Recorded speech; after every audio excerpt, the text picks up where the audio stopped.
What's going on, everybody? Welcome to the Behind the Glass Sports Podcast. We thank you guys for tuning in. Happy Friday, Friday the 13th.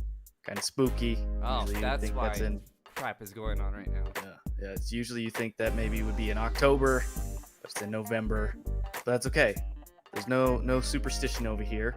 We're just a little stitious. We're not superstitious, just a little stitious. As you can see, Brandon's camera disagrees with you. Yeah, Brandon's camera is completely malfunctioning. I think you should have just broadcasted in the gray, honestly, with like the blue aura around you. Hold on. This is when things don't work, when tech doesn't work for me, I cannot stop trying to fix it. I can't just leave it and do something else. I have to fix it, and it drives me insane. Well, maybe you'll get it working in like the last 5 minutes of the show. I'm gonna lose my mind. Maybe. Well, until then, you'll just have to look at a black screen. And maybe Brandon's just in a very dark room. Or, I don't know. Maybe his camera's broken. Who knows? But, speaking of broken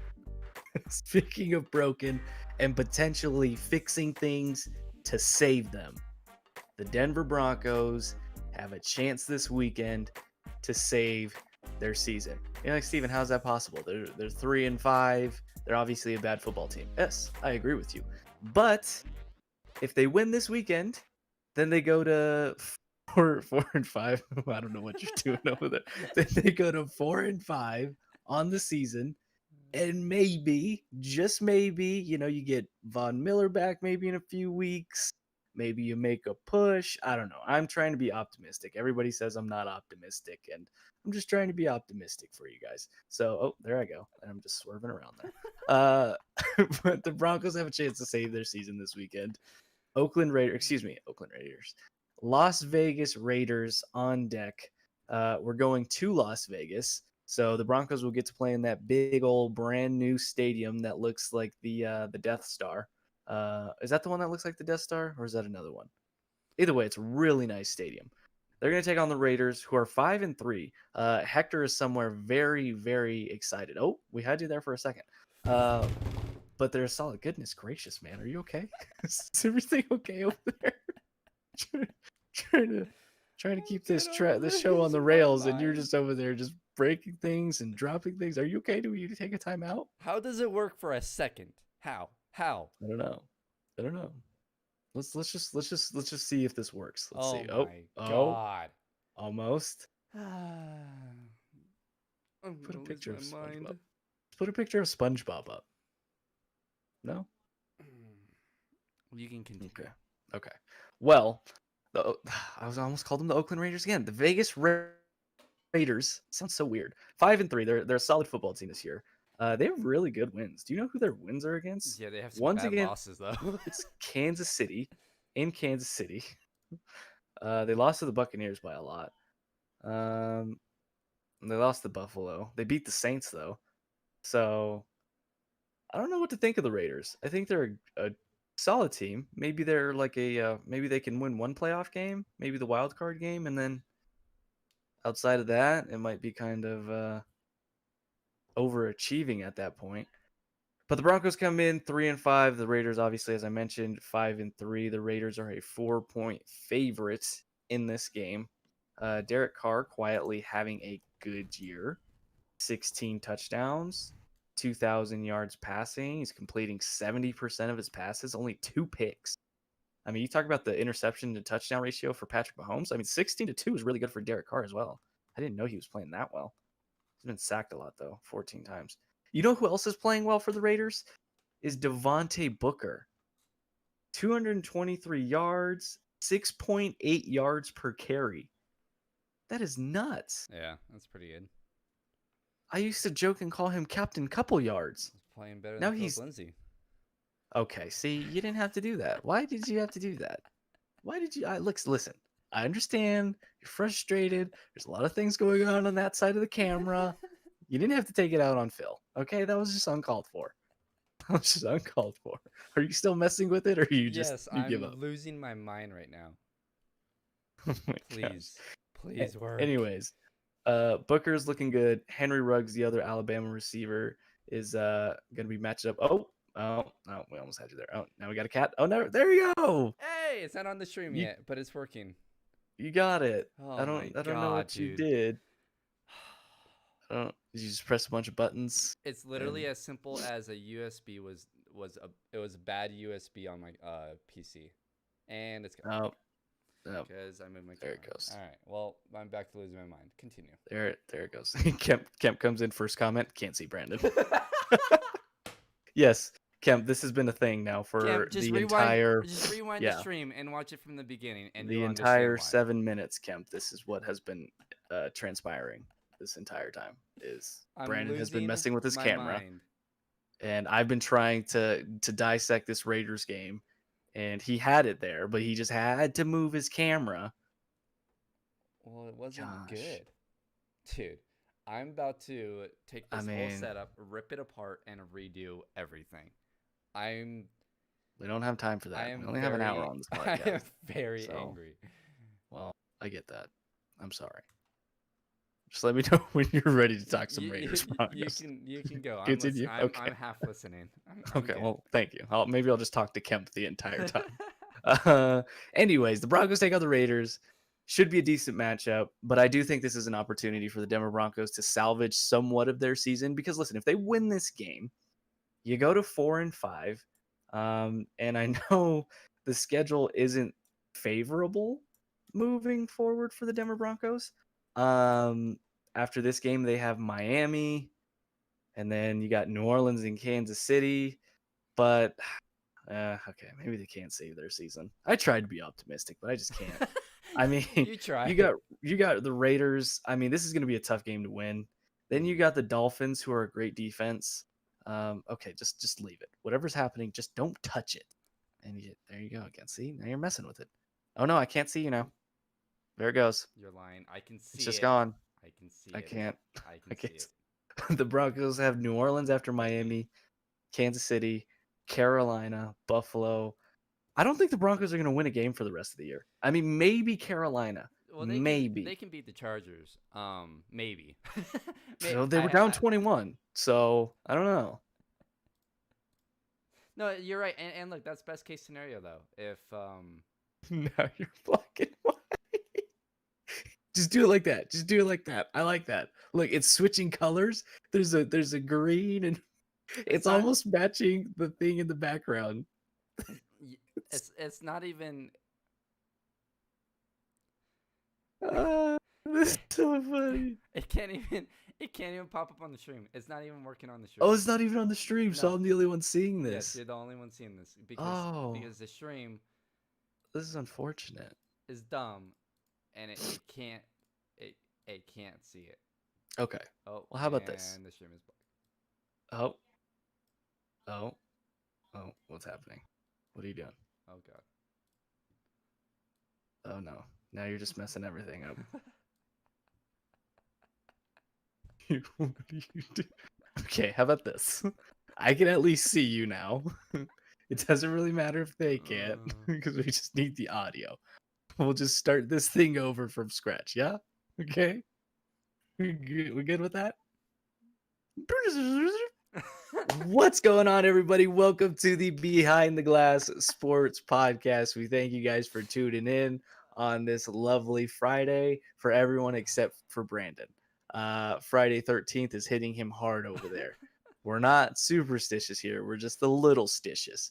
Denver Broncos possibly have a chance to save their season. Just kidding. Before this, we did a whole mock pod because Brandon's been messing with his camera the whole time, and I talked my own self out of possibly the Broncos saving their season. I tried to be optimistic for about 5 minutes there, and it wore off on me. The Las Vegas Raiders, good football team, 5-3. You look at the Broncos' schedule after that, you got Miami, who's got the number one, I think still the number one scoring defense, or at least the top 5 scoring defense. They're still a really good overall defense in Miami. Tua's playing better. Then you go to New Orleans. I mean, you don't know what Drew Brees you're going to get on a given week. I mean, some weeks he looks shot physically. Other weeks he looks like he's still good. So, and then after that, you go to Kansas City. We know that's going to be a 50 piece. Carolina is probably the only winnable game. You said the Chargers. I guess so, but then again, the Broncos were definitely down 21 points and had to make a miraculous comeback against a then bad 2-4 Chargers team. Mhm. So, and then after that, I mean, you still have Buffalo, you still got the Raiders again to finish out the season. I mean, maybe if the Raiders have tied up a wild card spot at that point, maybe they rest starters and maybe you catch them, slipping. But other than that, outside of Carolina and maybe the Chargers, I don't think the Broncos can save their season. I just think it's over. I think we're stuck at 3 wins, and my 3-13 prediction is marvelous. Yeah. Looking at the schedule, I mean, I don't see like like you said. I mean, the only one that I can see them possibly winning is the Chargers. But look. I mean, there's so many upsets every week. I feel like they're gonna win maybe two. I just don't know which two of those. I mean, honestly, I think the Panthers are beatable. Um, the Bills are so inconsistent. You might just get one of those bad Josh Allen games, and you might win that one. You're at home, so that might help. The Saints, if they have injuries and if they're inconsistent, the Dolphins have a rookie quarterback, so there's there's there's games that they could possibly win. I wouldn't pick them to win any game from here on out, but they can get probably one or two. They will probably get one or two, and they'll probably finish 5-11 on the season. I mean, listen, every game we've said the Broncos have a chance to win every game, but they also have a chance to lose and lose big in every game. For some reason, they just can't get out of their own way. And I get it with Buffalo too. You mentioned them. You don't know what you're gonna get with Josh Allen, but I still even think then, like we can't even if the Bills did have there you go. Even if the Bills did have a bad Josh Allen game, that means we have to trust the Broncos to have a good all around game. And I don't even know if we can do that because then we have to rely on the offense to play well, and we can't do that on a given week because each week they come out and stink up the joint. And it's frustrating on many levels. And at this point, I think the worst thing for the Broncos to do is win games. And that's going to sound counterintuitive, and I was on this point last year as well. I think the worst thing for the Denver Broncos at this point to do is win football games. And we talked about it on the last podcast, I believe. Tankathon, I think, had them, if I remember correctly, at 14th, I think was their pick or where they were picking. Okay, so they're still at 14th, um, even with the game after last night. But those are both two good teams, so that doesn't really even matter. But yeah, the Denver Broncos are still 14th. I mean, if you get 5 wins, you're probably going to stay there, maybe drop a little further.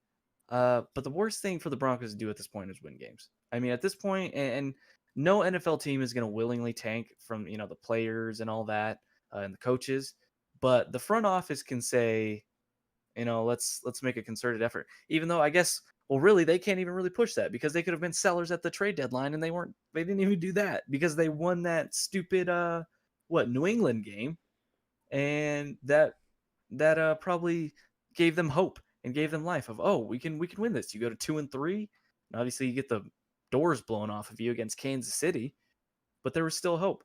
After that New England game, the Broncos probably should have traded away like Justin Simmons and anybody they could have really gotten value for, but they didn't. And now we're here. And I mean, again, I just hope they lose games at this point.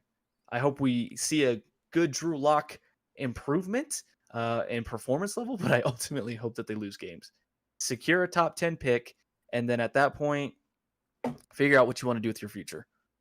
That's just I think where they need to go at this point. Well, what future, what direction do they want to go in? And that's the problem. It's like, yeah, you can a top 10 pick, top 5 pick is great and all, but the last time they had a top 5 pick, I mean, they took Bradley Chubb, which I don't know. I mean, he started off the season great. He's had injury issues the last couple of years. Hmm. So what's if they get a top 5 pick or a top 10 pick, what do? An offensive lineman?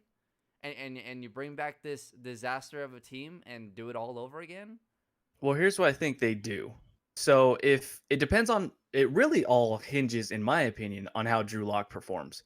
If Drew Lock plays well and he shows flashes and the next 8 games don't look like the last 8 games, like Zach likes to say, and he plays well, then I think you give him another year, you give Fangio another year, and you give Elway another year.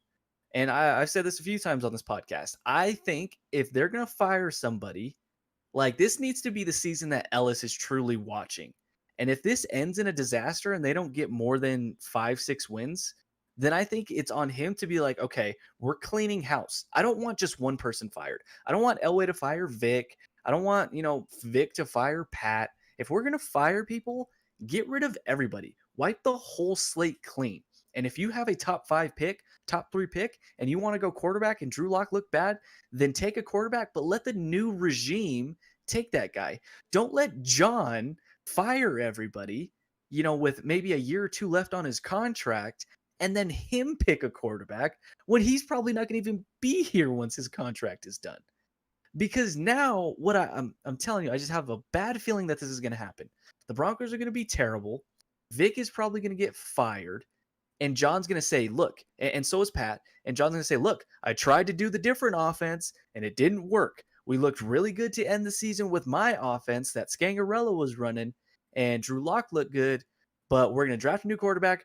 We're going to go in the old route of that offense that I love, the Gary Kubiak stuff, and we're going to do it this way. And then at that point, you're gonna ultimately screw yourself again, because now you have to redraft players that fit that scheme. So, like, people don't understand that when you switch coaches and schemes, you have to draft your players to fit that. Not all of the players currently on the roster fit a certain scheme. Defensively, if a guy's a 4-3 end, it doesn't mean he can play a 3-4, whatever defensive lineman position necessarily. So I just think, listen, if you're gonna fire people, clean the whole house, Joe Ellis. I mean, that's my opinion. But if Locke looks good and everybody wants to stay for another year, okay, give them all another full year. Because listen, the Broncos, even if they did fire everybody, they're not going to turn it around in 1 year. They're likely going to be bad next year, regardless as well, despite who's in charge, coach, GM, whatever. So what? If we're gonna fire everybody, fire someone, fire everybody. If we're gonna keep everybody, okay, we get one more full year, and then after that, if it's the same nonsense, then can everybody after that. What if It's you just have a what if somehow some way you have a top 2 pick? well, I'm assuming if you have a top 2 pick, then that means obviously the season was a completely disaster to end the season, and Drew Lock did not look good. He either got hurt or he obviously did not improve enough for you to get a top 2 pick. Then I think you take a quarterback and you're definitely done with Drew Lock. And at that point, I think you fire everybody if you finish with a top 2 pick or top 3 pick. But they wouldn't probably do that. I mean, maybe Vic gets canned and maybe Shermer gets canned. But I don't know if Elway gets canned. I don't know if Ellis would do that. That's my biggest question. Would he do that? So, because his contract is tied with John's, I believe. So I think once John's is up, his is pretty much up as well. I think he has the same amount of Yeah. time remaining on Well, his deal with the trust. look, nothing with this team, and I've been saying this for the past 2-3 years. Nothing's going to change with this team until there's new ownership. It's that simple. Joe Ellis and Elway do not have anyone above them to tell them to change what they're doing or to fire them. And it's like it's like say McDonald's ended up being the only fast food restaurant, and all of a sudden they can do whatever they want, right? They can raise their prices, they can make bad food, they can take a bunch of items away, right? And there's no one there, there's no competition, and there's no one there to tell them, hey, you need to change or make things cheaper or whatever, because they're the only one. So people are going to go there no matter what, right? So it's the same thing. there's no one to keep Joe Ellis and John Elway accountable. And because of that, Elway's going to stick to what he wants. And yes, monopolize, Kemp. And it's just It's like what Madden does. it's like what Madden does. Yeah, it's going to be the same thing every year, and it's going to be a disaster every year. And you know what? It's just it's just their way. They want to do it their way, and even though it doesn't make sense to 90% of the people, they're going to continue to do it that way, and if they lose, they're just going to make excuses. I'm looking at the last. This is mind-blowing to me. I just went through because I was curious to see, because I think we both can agree the season's pretty much lost at this point, right? Despite our headline that can the Broncos save the season, like the season's lost, like in terms of hope of playoffs, right? I don't know. I mean, because we really don't know who Drew Lock is.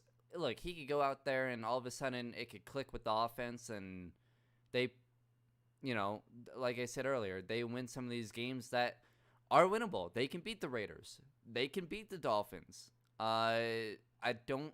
If the Saints are healthy, I don't think they can beat them. I don't think they can beat the Chiefs. So that would put them at what, 5-7. And then if you go on a run where you beat the Panthers, you beat the Bills, you beat the Chargers, and you beat the Raiders, it's 9-7. Probably gets you in the playoffs. Okay, well, I'm going to go out on a limb and say the Broncos season is lost. Since 2017, so the 2017-18 season, 18-19, 19-20, and then this season, 2021. Okay, going after week 9, going into week 10, the Broncos have had the same record each year. If the Broncos lose to the Raiders on Sunday, they will have the same record going into week 10 that they've had the last 4 seasons, and that's 3-6. How mind-blowing is that? They have been 3-6 in week 10, going into week 10 or after week 10, each of the last 4 years. The only year they didn't do that is the year they went 9-7 directly after Peyton left. That is just, and people want to laugh when you say that this team is the new Cleveland Browns. And I know the Cleveland Browns are good right now, but they're turning into that organization. This is what you have to look at, people. How many wins have the Broncos had the last 5 years? How many quarterbacks have we went through? We talked about it on the show yesterday on Stokely and Zach. The Broncos have been through more right tackles than quarterbacks, and they're on quarterback 9. They've been through more right tackles since Orlando Franklin in 2014 than they've been through quarterbacks. That is just nuts. It is insane. The missed draft picks, the drought of playoff football, the number of quarterbacks, how terrible your offensive line has been, how bottom barrel your offense has been every single season, even with Peyton Manning. Like, people, this is not just being negative and criticizing just to criticize. These are just the facts. You wonder why fans boo? This is why. Because this is the product you're putting out year after year after year. And there's one person that is the constant in all of this, and it's Elway. Coaches change, OCs change, defensive coordinators change, special teams coordinators change, your roster changes, and you're still a bad football team. And where does that lead to? It leads to John Elway every single time. This is a joke. It's a joke, man. And the reason I got thinking on this is because I thought about, like, the season is done, and it felt like, man, every year at this time, we're just, the season's already been done. And that's why I looked at these season records, and this is what it is every single time. The past 4 seasons, you can't make this up. They have to say, hey, you know what? At least they're consistent. At least we know going into week 10, the Denver Broncos will be 3-6 or have a 3-6 record. It's just, it's exhausting. It sucks because you have a franchise that has a standard of winning championships with 3 total, and this is what it's been relegated to.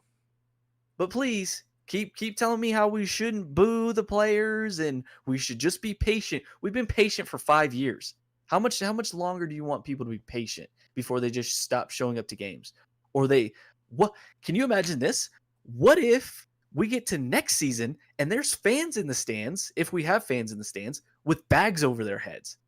Would that be the wake-up call that the Broncos need? I mean, would that be because the Jets do that? The Lions have done that. The Browns have done that. I mean, how much longer until we have fans show up with bags over their heads in the stands? Because this is what gets you to that point. Finish with the top 2 pick, that'll get you to that point. No, I honestly, I think a top 2 pick would actually do the opposite if they got one of those quarterbacks. I mean, maybe it would. I mean, I guess it would rejuvenate the fan base, but at a certain point, it's like you can only finish so bad because you said it earlier. Like the Broncos have had top picks, and what have they done with them? I mean, yes, Bradley Chubb, but even there's still a question mark with Bradley Chubb because of his injuries. Look, if they were to somehow get Trevor Lawrence won't happen, but if they were somehow able to get Fields, I think things turn around quickly. And people who love Drew Lock aren't going to be happy that I said that. But Drew Lock continues to prove that he is just another guy. He's just another guy. He is going to be one of those quarterbacks that kind of travels team to team. He'll be a good backup eventually. A couple more teams will try and, start him and see what he can do, but it's going to be the same thing over and over again.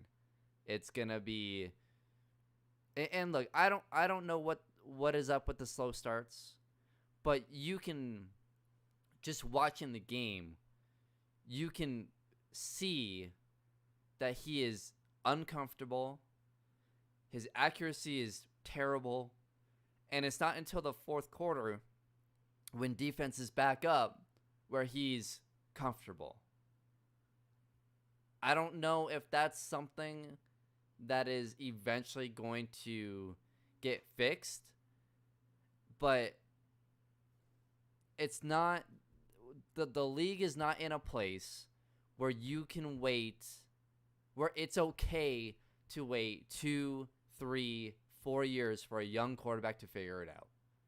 It's just not. That is not the reality of the NFL anymore. And there's proof. Look at Joe Burrow. Look at Justin Herbert. Look at Tua. Look at Kyler Murray. Lamar Jackson won MVP in his second year. Patrick Mahomes won MVP in his second year. Russell Wilson won a Super Bowl in his second year.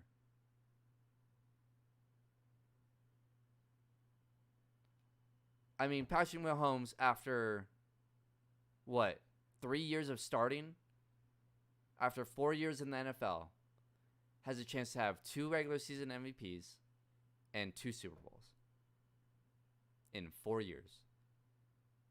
Now, he is the outlier because he was thrown into a perfect situation. But I get what you're saying.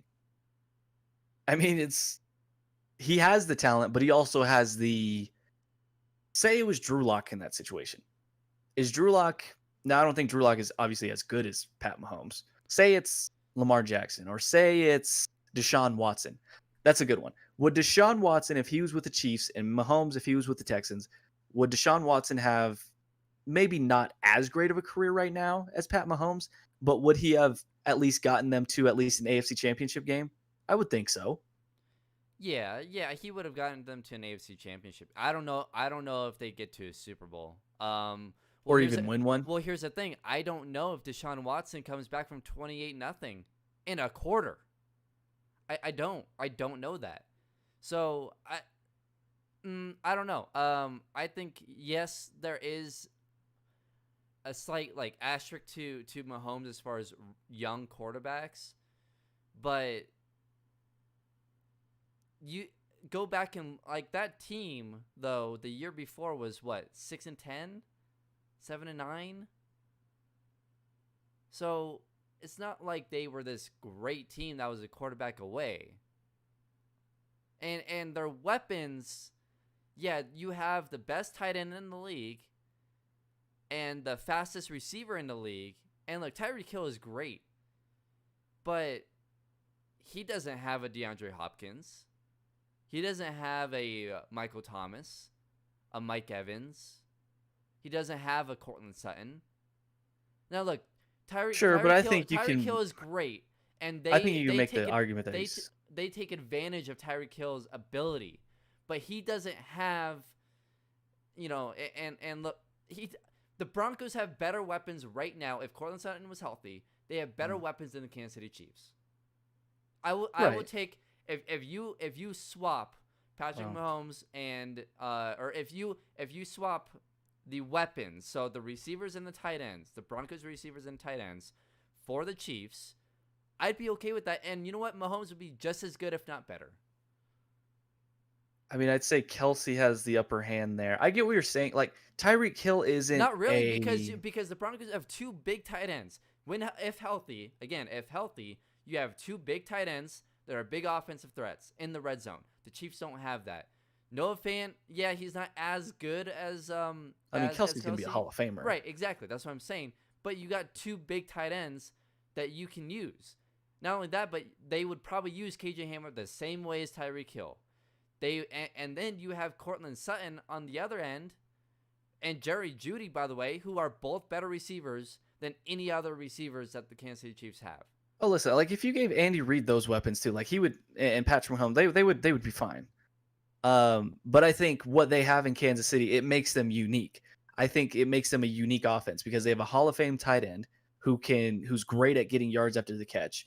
And though Tyreek Hill is not like a great all-around receiver, he doesn't have the size and all that. But what makes him more unique than any other receiver in the NFL is his speed. Is at any given moment, he can just run right past you. And we saw it in the Super Bowl, and it changes the game just like that in an instant. And I don't know if a Michael Thomas can do that. I don't know.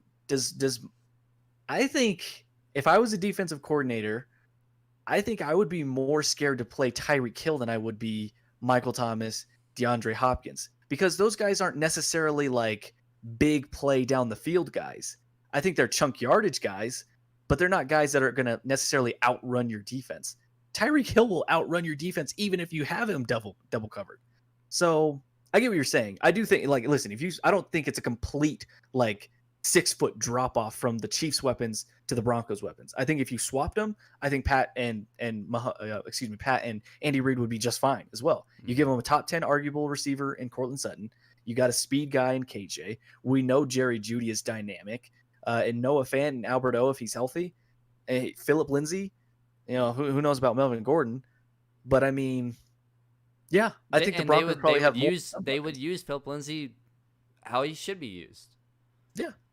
I mean, could you imagine that? How they would use Philip Lindsay and the creativity that they would bring to his skill set and stuff like that. So yeah, I don't think it's a major drop off. I just think we should be reluctant to compare any quarterback to Patrick Mahomes because he has supernatural talent. Sure, but he was also put into the perfect situation. Sure, and that's fine. But then you look at these other quarterbacks through their first 6, 7, 8 games.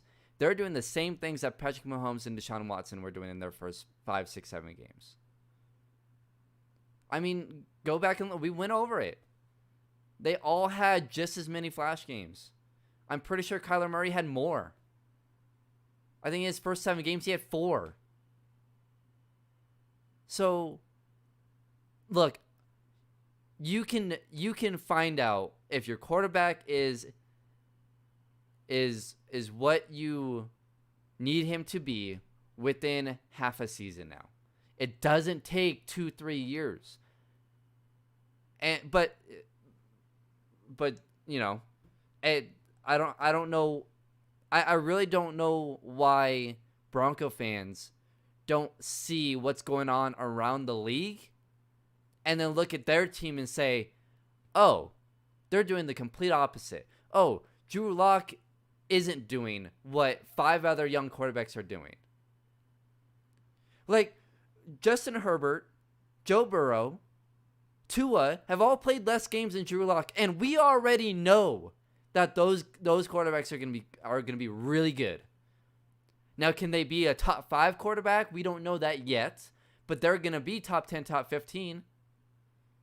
I mean, Tua, go watch that game between Miami and Arizona. He's accurate. He knows when to move around the pocket, get out of the pocket, get 10, 15 yards. He's calm in his second game. He doesn't have the weapons that Drew Lock has.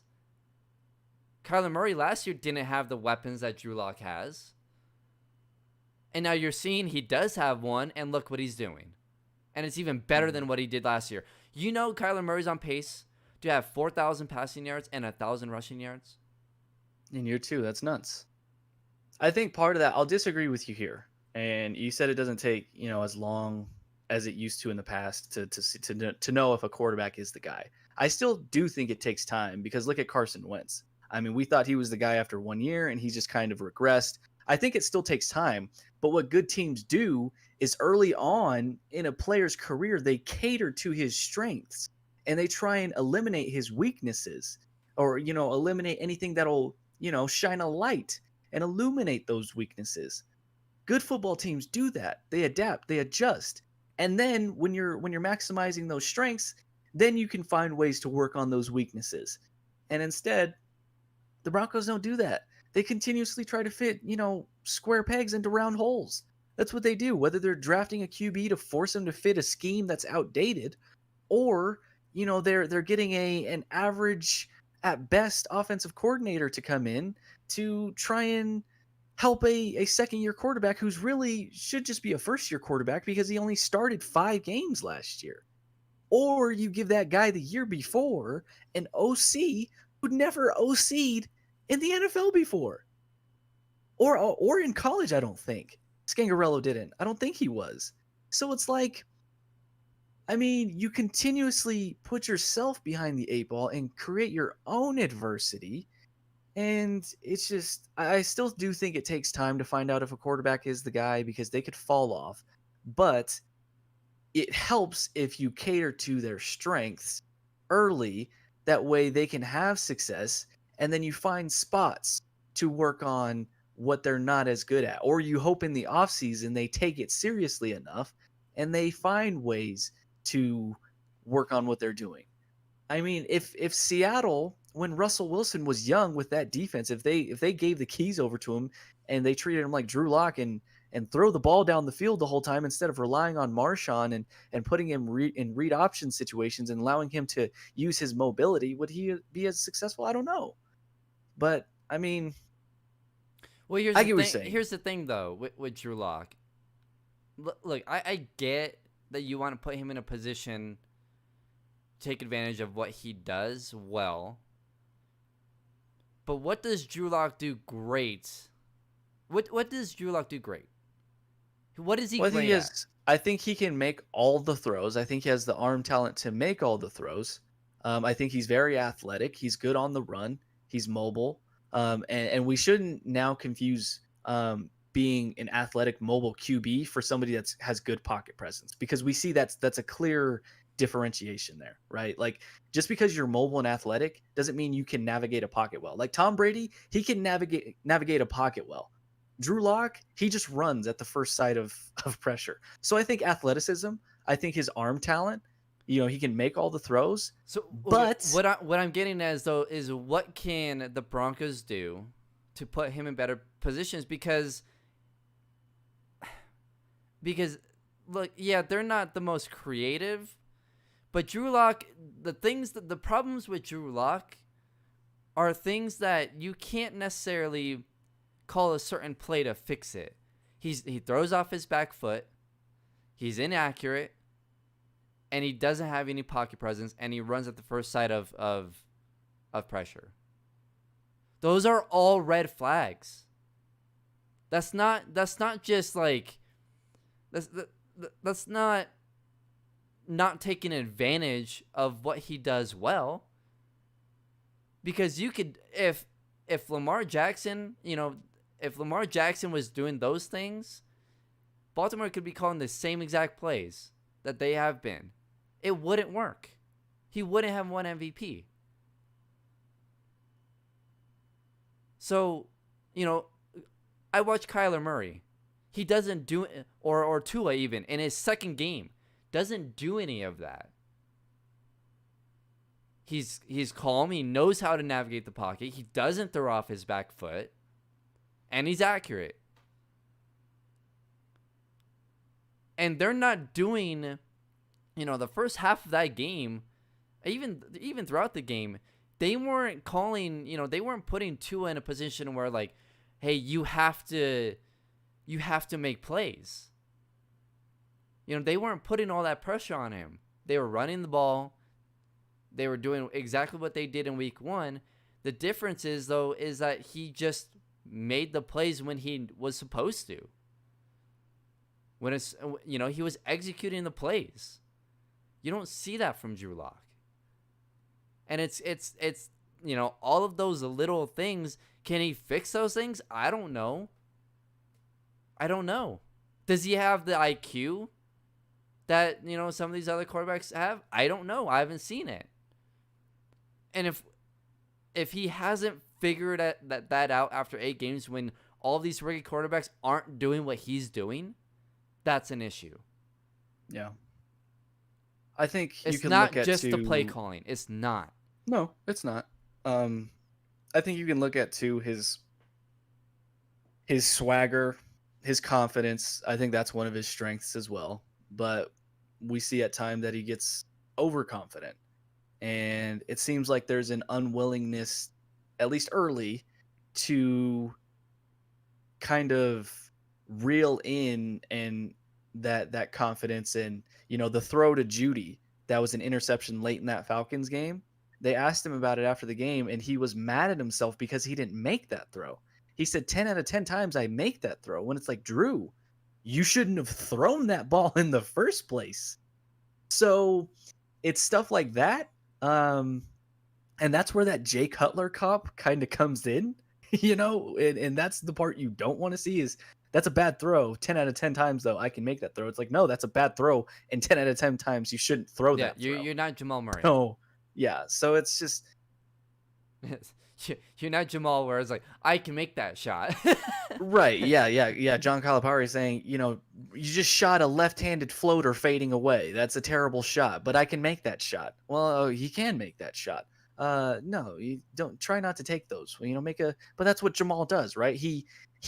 Jamal will go out of his way to pass up an open 2-foot layup and instead step back and take a 27-foot contested jump shot with Rudy Gobert on him. That's what he wants instead, and he'll net it in your face. But here's the thing: even if he misses it, it's not as bad as an interception. You can't have that mindset as a quarterback. You can't, because that interception loses you the game, whereas that shot by Jamal probably doesn't lose you the game unless it's the last second, and whatever. But it's different, and you can't have that mindset, and that's the problem. I don't think there's, again, looking at all these rookie quarterbacks, they don't have the same problems that Drew Lock has. They have problems, and there's issues with with those, and they're young quarterbacks. They're gonna make mistakes. Joe Burrow, Justin Herbert, they've all thrown a decent amount of picks, but they're not. There may be bad reads, or they're not, or it was or it's not following through your whole progression all the way. It's simple things like that are fixable, and that the more you play, the more you'll learn. Drew Lock's issues are, well, he's throwing off his back foot. That's every time. That's a bad habit, and I don't know if he can. You know what Drew Lock is? It's like he's trying to be Patrick Mahomes when he can't.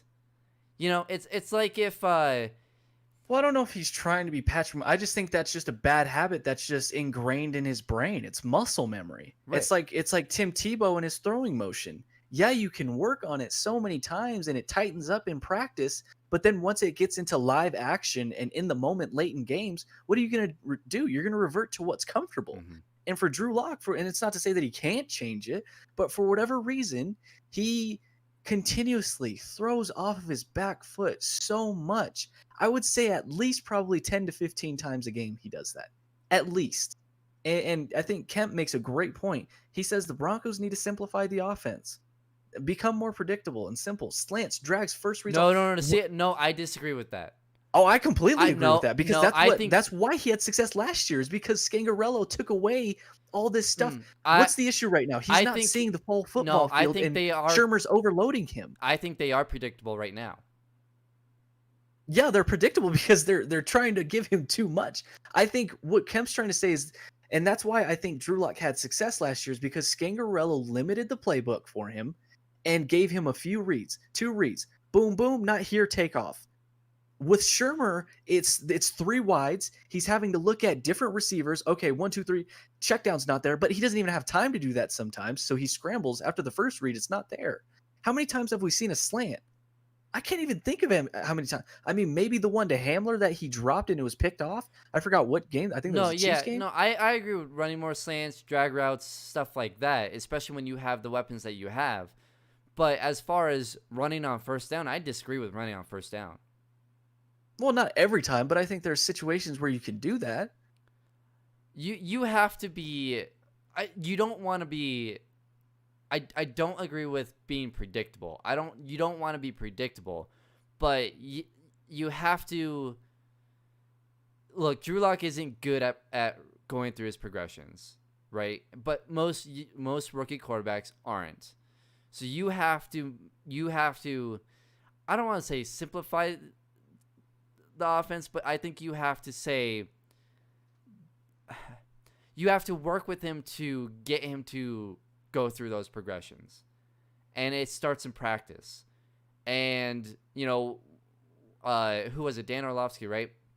Is who said it was in practice, tell the defense who the first read is and take out the first read. Force him to run through those progressions in practice. So that way, when it comes to the game, he's comfortable with doing that. And like every young quarterback has that issue. And so that's not something that, like, again, you can't just always blame it on the play calling and on the and the coaching. I get it. The play calling isn't great, but the play calling in Miami isn't great either.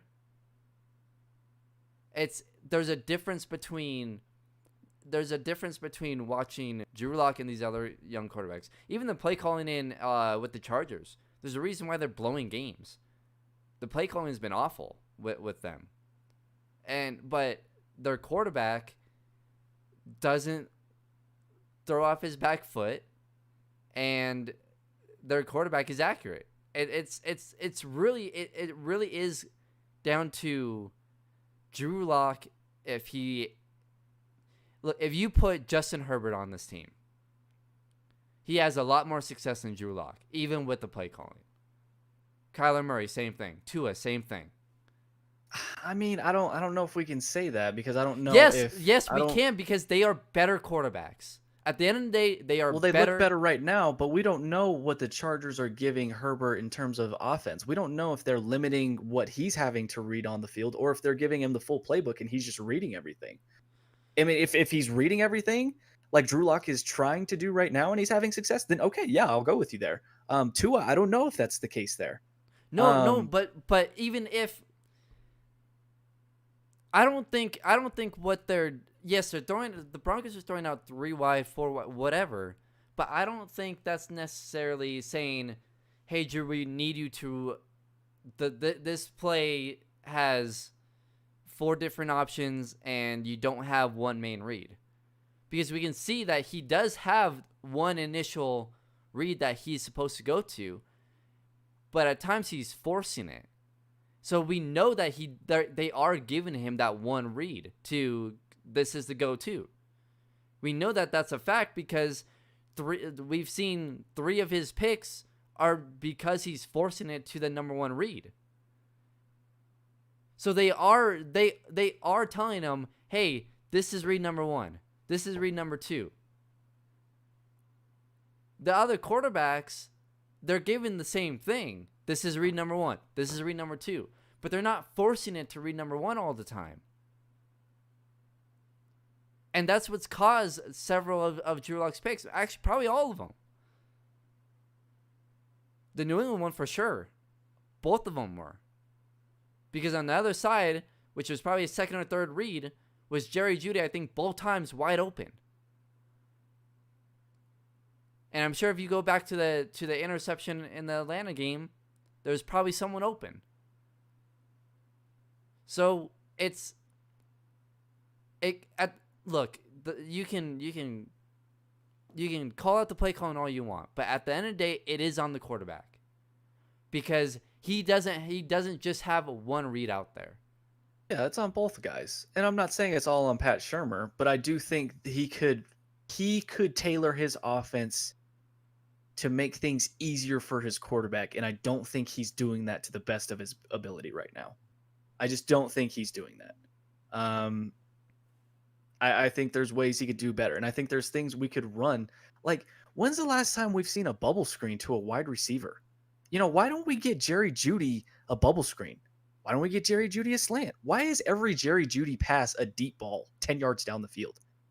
Besides that curl route that he scored a touchdown on. Why can't we a drag route? Why can't we get? When's the last time we've seen a running back screen? It's things like this that I just don't.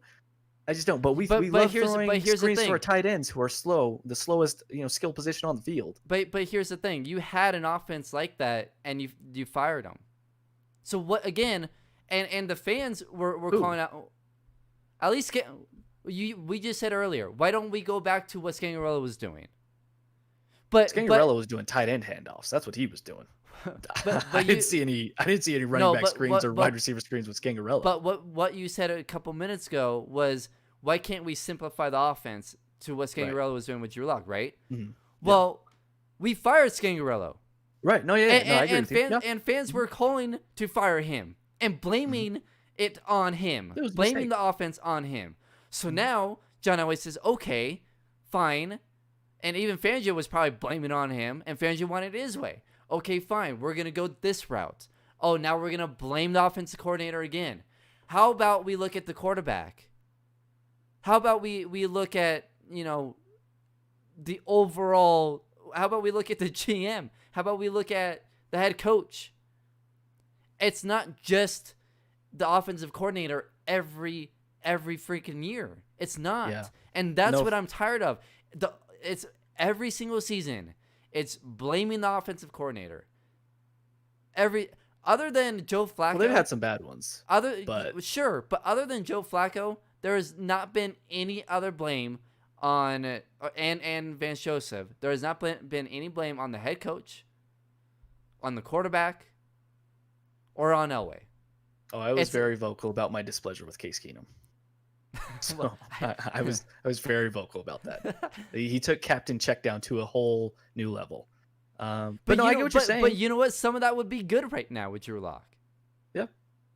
So it's not just every year it's blaming the offense coordinator. It's blaming the play calling. Yeah. And look, that some of it's valid. But at a certain point, you got to look at the quarterback. And I get it. Drew Lock is a young quarterback, and you want to be patient with him. And so you're just going to blame everything else other than him. But you got to look around the league too. And the problems with Drew Lock isn't just the play calling. Now, you could help him with some of the play calling, sure. But he is still going to have the same issues of throwing off his back foot, being inaccurate.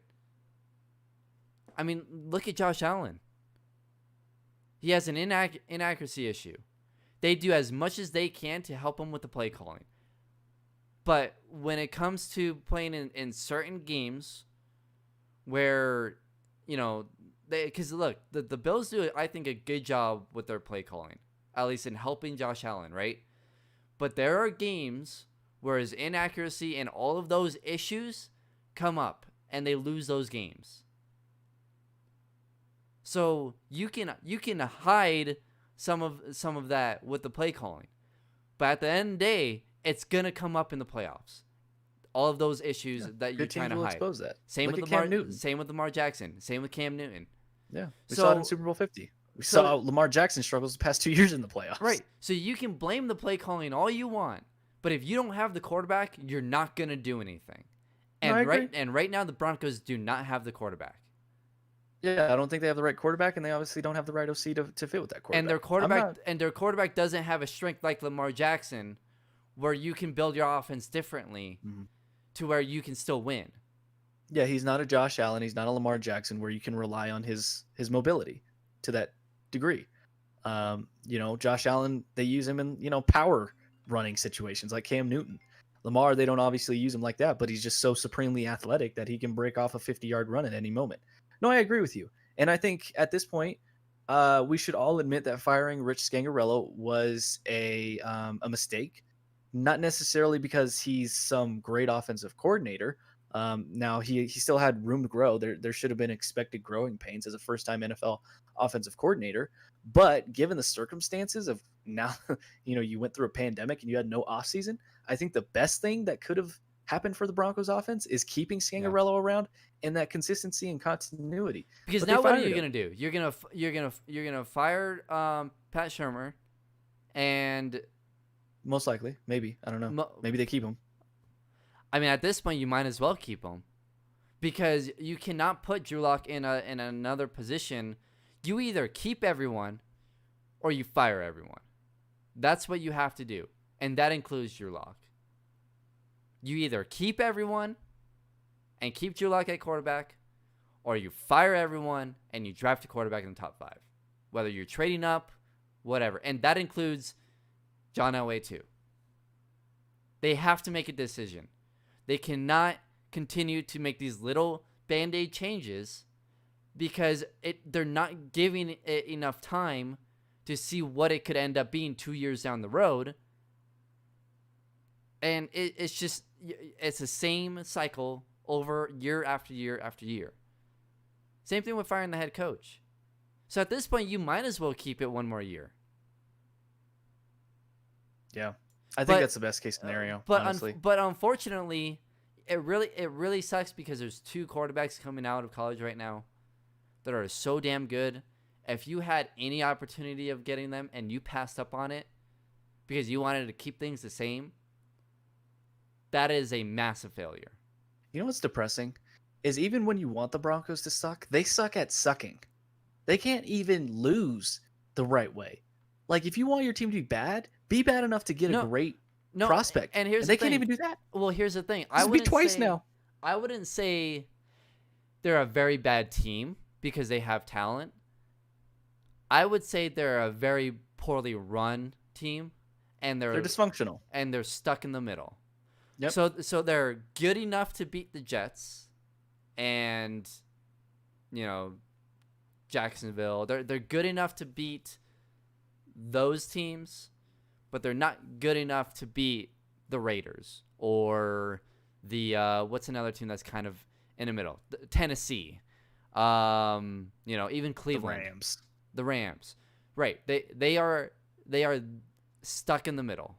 And we saw it with the Nuggets. The Nuggets are stuck in the middle for 3 years. And how did they get out of it? They literally have to completely get rid of everyone and reset. Because there is no shortcut when you are stuck in the middle unless you go out and get Peyton Manning. That is the only other option. Or a Tom Brady, right? Tampa Bay, I think, was a similar situation where they were stuck in the middle. Where what's the quarterback's name? Jameis Winston he threw a lot of picks. He threw 30 picks, right?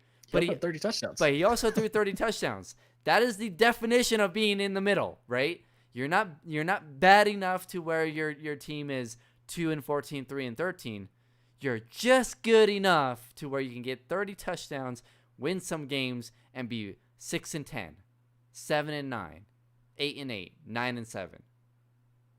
The Broncos are stuck in the middle, and the only way to get out of it is to completely reset, or you get lucky and you get a Peyton Manning, a Tom Brady, a LeBron James, right? The Lakers stuck in the middle. Well, they were just bad. They weren't in any middle. They were just flat out bad. got the best player in the game. So They still couldn't get the number one pick, but yeah. right. Well, that's because the NBA system of getting the number one pick is completely stupid. I think the lottery system is completely dumb. Just stupid. If you're the worst team, you should get the best pick. That is so dumb to me. I think the lottery makes it fun. No, and that's why fans come with. I think it's valid to think, oh, it's rigged, because if I'm the Memphis Grizzlies, just for example, right? I'm the Memphis Grizzlies, and I finished 10 and what about 72. New Orleans though? New Orleans gotten the number one pick twice in the last 10 years, 8 years. But here's what I'm saying though. But if you're like Cleveland. Memphis and you're Cleveland 10 and constantly 72, gets the number one pick. They had three of them in a 5-year But have span. they always had the worst record though? Out of all that, probably not. Yeah. I don't think every time that they've gotten it, they've had the worst record. Most of the times, yes. Well, most of the time, but not most of the times, not every time. When they got LeBron, they had the worst record, tied with the Nuggets. When they got Kyrie or maybe Bennett, they had the worst record because it was a year right after LeBron left. They were the worst team in the league. But my point is, it doesn't happen every time though. That the worst team in the NBA doesn't always get the record-wise. No. They don't always get the number one pick, and I just think that's stupid. But if it was, and the whole argument of being fixed is valid at that point. No, because if it was rigged, the Lakers would have gotten the number one pick those years. The Knicks They do sometimes. That's what I'm saying. Like if you're Memphis and you finish 10 and 72, and you're the Lakers and you finish 20 and when's the last time the Lakers 62? got the number one pick? But I'm just saying. I'm giving out hypotheticals. When's the last time the Knicks got the number one pick? There's times where think they ever have. That teams that were better than the worst NBA team get a higher pick. That's stupid to me. That doesn't make it rigged though. Oh, I'm a conspiracy theory. I've got my tinfoil hat on right now. If the NBA was rigging it, the Knicks would have gotten Zion. I'm just saying. I think it's completely dumb that the worst team in the NBA does not get the best pick. If the NBA was rigging it, the Knicks wouldn't have gotten Zion. The Lakers would have gotten the number one pick. Remember, they traded that pick after. Maybe they don't rig it every time. That's what a rigger would want people to do. They wouldn't rig every time. They would just rig every now and then. So they throw you off their trail. But the Knicks haven't gotten the number one pick in the last 10 years. Well, that's because the Knicks. I don't think the Knicks have gotten the number one pick ever. Maybe when they got Patrick Ewing. That was in I just think it's a dumb idea for the worst team not to get the best pick. That doesn't make any sense to me. It just doesn't. I don't know where I was going with this point. Where was I going with this? Oh, anyways, you know that song "The Middle" by Maren Morris and Zed? Why don't you just meet me in the middle? That should be the Broncos theme song. Just meet me in the middle, because that's where they are. That they're just gonna be stuck in the middle, losing my mind just a little. So why don't you just meet me in the middle? There we go. We got to make our picks before we get out of here. We both took the L last night with Tennessee. You know what's funny? Is my screenshot, if you would have kept my screenshot that I sent you when I picked all the Thursday night games, I had the Colts. Did you? Yep. I picked the Titans because I couldn't find the screenshot. So when you texted me, when you texted me, they are playing like the totems. When you texted me, I couldn't, and you told me that you deleted the screenshot. I couldn't find the screenshot because I thought I deleted it. So then I was like, well, who's playing? Check in your. So then I picked. Well, I found it, but I picked the Titans. And then I looked after, and I had put the Colts on that list. And I'm like, and the game was about to start. We were on 2K, and the game was about to start. I'm like, I'll just leave it. I'm too whatever. I'll just leave it because I was like, I picked the Titans. Maybe that's good thing that I changed it. And you did it. Yeah, and no. You jinxed them. Yep. That's what you did. You jinxed them. No. If I picked opposite of you again, but you didn't. No, because you didn't pick. You chose the Titans. Originally, that was your pick, but you solidified it with the Titans. Yes, but I picked first. So if I would have waited till you would have picked the Titans, and then I would have picked the Colts. You are the jinx. No, you're the jinx. Oh my god! If you would have picked the Colts, the Titans would have won. I'm sure of it. No. I think all the special teams. But speaking of that, talk about the special teams gaffes. Not only in that game, but the CSU horrible. Game. Did you see how many CSU punts were blocked? Yeah, CSU, my, they had like 4. Yeah, it's pretty embarrassing. Yikes! Ugh. I actually thought that game was gonna be close, but yeah, no, it wasn't. At least there's one Broncos team that can win big time. It's not this Broncos team. All right, Houston versus Cleveland. As I mentioned, we both finished 0-1 to start the week with the Indy Tennessee game last night. This is a weird game.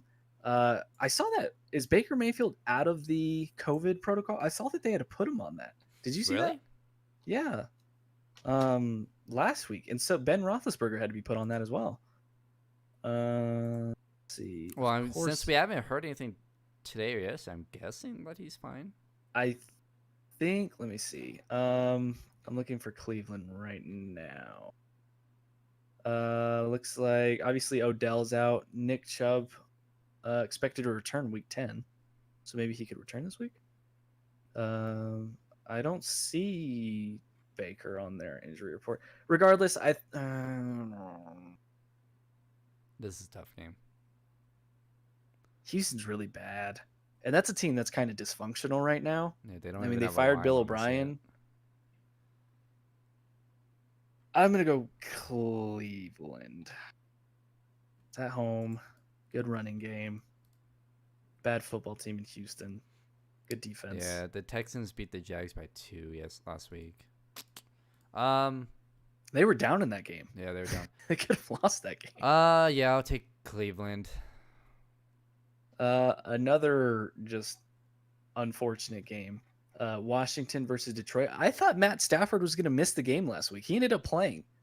Yeah. So yeah, I was mad about that because I was like, well, I mean, I guess they still lost to the Vikings. Yeah. You still got the pick right. So Still got the pick right. But he ended up playing. He ended up playing.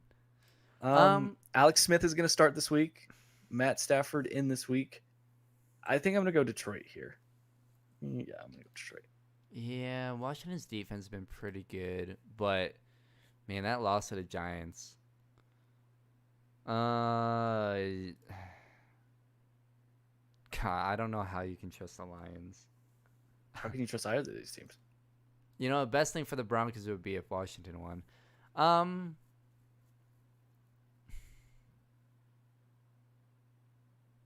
The Lions lost to the Vikings. They got killed by the Vikings. They got killed by the Colts. They beat the Falcons by 1.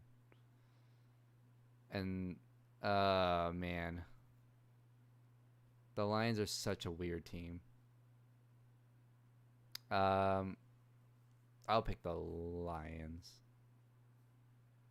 All right. Both on the lines there. Jacksonville at Green Bay. Is there any argument to be made for Jacksonville? No, Green Bay will win.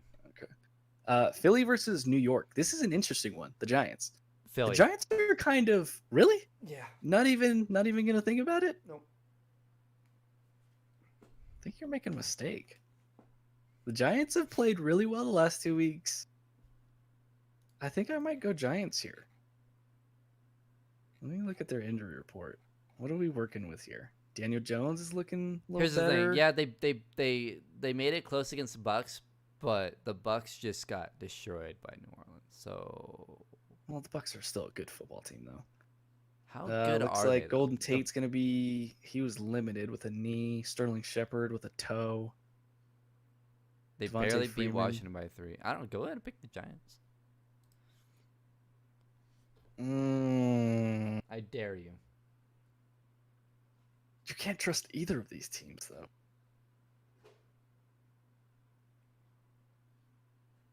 It's in New York. Pick the Giants. Pick the Giants. What's the spread on this? I don't think there is one right now. Oh no, Philly is favored by 3.5. Really, on the road? Do Pick I play it safe or do I try and gain a game on you? Pick the Giants. You want that caramel cookie, the double do. box. You'll get do. 2 boxes. 14 up on you now. Is it worth losing this? I know if I pick Philly, Philly's gonna lose. I just know it. Pick the Giants then. I picked Philly, so if I'm the jinx, then you're good. It's my mind, like my gut is telling me Philly, but my heart is saying go with the Giants. I'm gonna go Philly. I'm gonna be so mad when Daniel Jones wins. I'm gonna be so mad. Tampa Bay versus Carolina. Carolina, hey, they almost pulled one out there on Kansas City, and then Kansas City was like, okay, we'll try now. So we're gonna actually play. I think Tampa Bay bounces back. I think Tom wants to to get right after that game. Yeah, they beat the Panthers 31-17 in week 2. I think McCaffrey will be back this week. Yeah, too. well, McCaffrey was back last week, I believe. Oh, was he? Okay. Yeah. Man, I just do not trust Tampa Bay. I just don't. Do it. Go Carolina. I dare you. If you go Carolina, I'll change my pick to the Giants.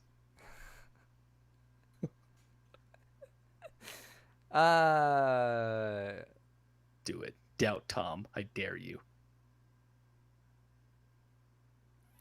Usually good teams, after they lose a week, bounce back next week. Sense. Um, Fairy tale. Not always. Do it. Do it. if you're gonna pick the Giants, Yeah, if Oh, you go God. Carolina, I'll pick the Giants. what if I go 0 for 2 there though? That's what I'm hoping for. Oh, but what if I go 2-0? That's what I'm not hoping for. That'd be very bad and actually make me cry a little bit. No, I'll go with the Bucks. Denver versus the Raiders. I'm going the Raiders. Not even touching that Broncos. Yeah, I'll go with the Raiders too.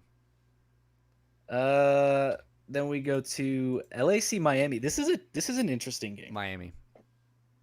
Goodness, really? Yep. Not even. Nope. Not even. Look, Herbert is Chargers are fantastic. bad. Herbert is Chargers are fantastic. The Chargers are a bad team. Yeah, I'm going Miami as well. That defense is really good. Buffalo versus Arizona. This could be a sneaky game for Arizona. Buffalo. Wow. You're Arizona. just so sure. Do you know something? I do not. know? I do not trust Buffalo whatsoever, and Arizona. The Playing Buffalo's. Here's the thing. The Buffalo's defense isn't very Not good. playing well. Um, Do I trust VJ to shut down Josh Allen? and this here's the comes thing. down to. Last week was look. Buffalo killed Seattle, but Seattle came back Mhm. in the game, and not only that, but Seattle's defense is the worst defense in the league. They might be one of the worst defenses of all time. So you cannot take that game and say, oh, okay, well then that means Buffalo can beat Arizona if Seattle and Arizona were close games. You have to look at the Buffalo's previous 3 games. They barely beat the Patriots. They couldn't score a touchdown against the Jets. They lost to the Chiefs 26-17, and it wasn't even that close. They got killed by the Titans. Yeah, they started 4-0, but it was against the Jets. The Dolphins at that point, they beat them by 3, but the Dolphins weren't getting it going at that point. They beat the Rams by 3, but they gave up 32 points to the Rams. They should have lost that game, by the way. There was a bad, I believe, pass interference call in that game. I don't trust the Bills. I think the Bills are probably the fakest 7-2 team right now in the league. Oh, strong words. All right. Arizona's convinced better. me. I'm gonna go You Arizona. make a convincing argument. If Buffalo wins this game, I automatically get 2 games added to my pick. Trust me.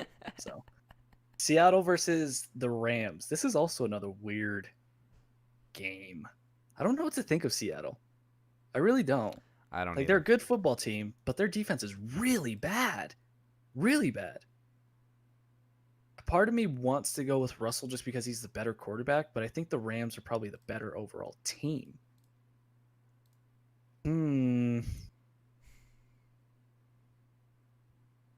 Division game.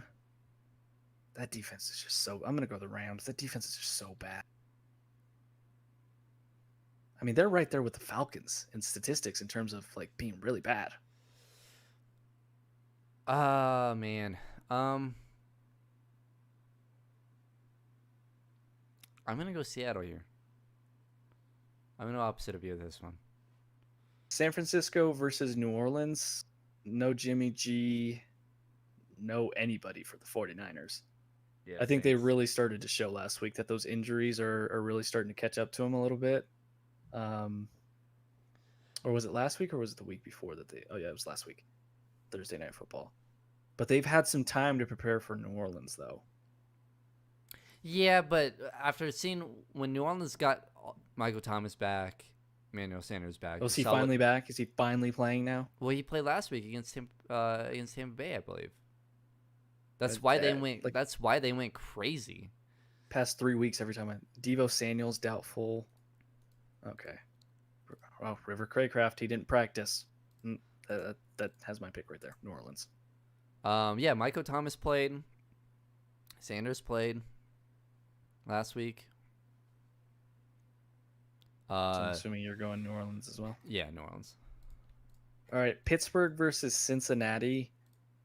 I don't know if Ben is going to play. He's on the IR reserve COVID-19. He's also got a knee issue. Really? I don't. Is there any update on his status if he's going to play or not? More to help Ben Roethlisberger prepare.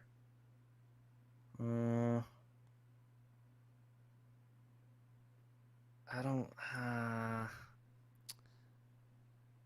I'm not seeing anything that's definitive one way or another.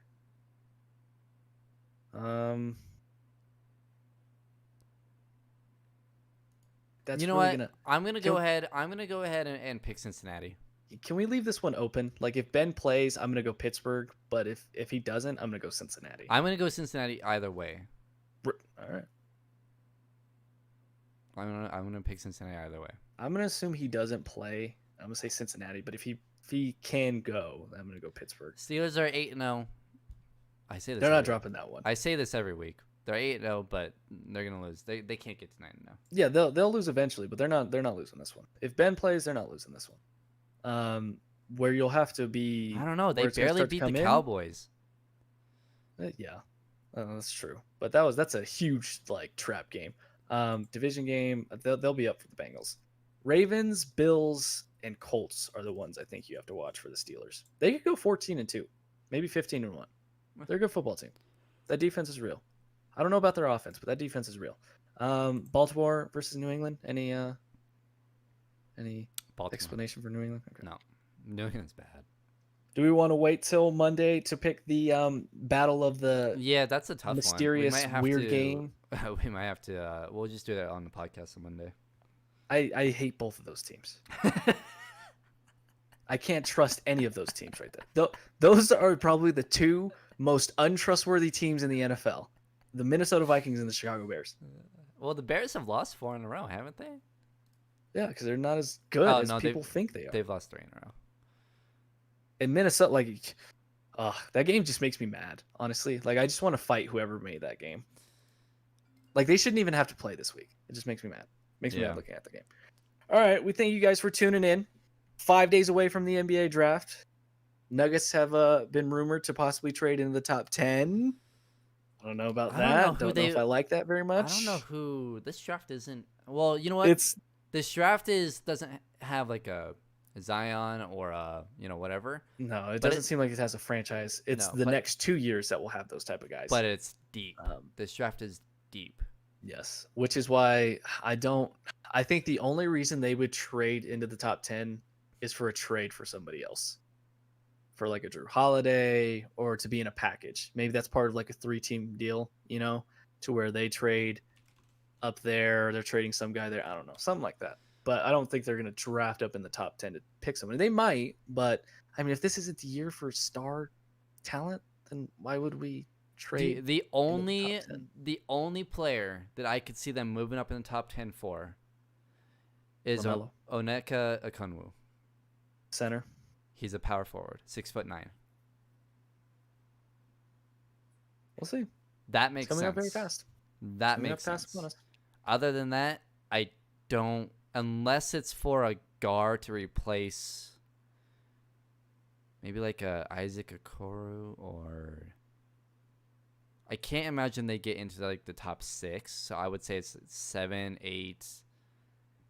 I mean, shoot, if you could get Killian Hayes, that'd be awesome. But I don't know. I don't know why they would jump in the top 10. It's got to be they must really love someone that they've worked out. But I wouldn't mind. Oh, they have listed Okongwu as a center, but he's 6'9". I mean, he could play at the 4. He's a good defender. I think it makes sense to pair him with Jokic. Yeah. Well, that's an issue right there. Is that power forward spot? Right, and if you lose Jeremy Grant, maybe they're thinking, maybe they know already that they won't be able to get Jeremy Grant back. Well, that's depressing.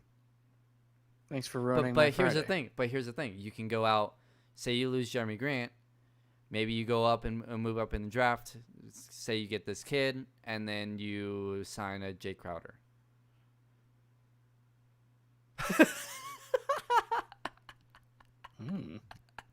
It's like that gif of that lady. She takes a drink and then she's like, no. Maybe. We'll see. I like that. Got my antennas raised. Now you unruined my Friday. That's interesting. But I don't want to lose Jeremy Grant. They need Jeremy Grant. That's going to do it for us today. We thank you guys for tuning in. I'm sorry that none of you guys got to see this floating, changing color aura surrounding Brandon's face. I'm so mad right now. Switches from yellow to purple to red to green. Let's try one more time. It's really kind of good, honestly. I thought it was funny. What's funny is every time I reset it, it's no, it's still. I don't. It kind of looks like you're in one of those horror movies where it's a dark camera, and I'm just waiting for a big spider to drop down and attack you, or a snake, or maybe pivot to go for the jugular. I don't know. We'll see. We thank you guys for tuning in. Have a great Friday. Have a great weekend. We appreciate you guys, and we will talk to you on Monday when the Broncos go 3-6. For Brandon Stoll on the other side, I am Stephen Priest Jr. Shout out to Eric Kemp for always interacting with us on the YouTube stream, and shout out to you guys. We'll see you guys next time on the Behind the Glass Sports Podcast.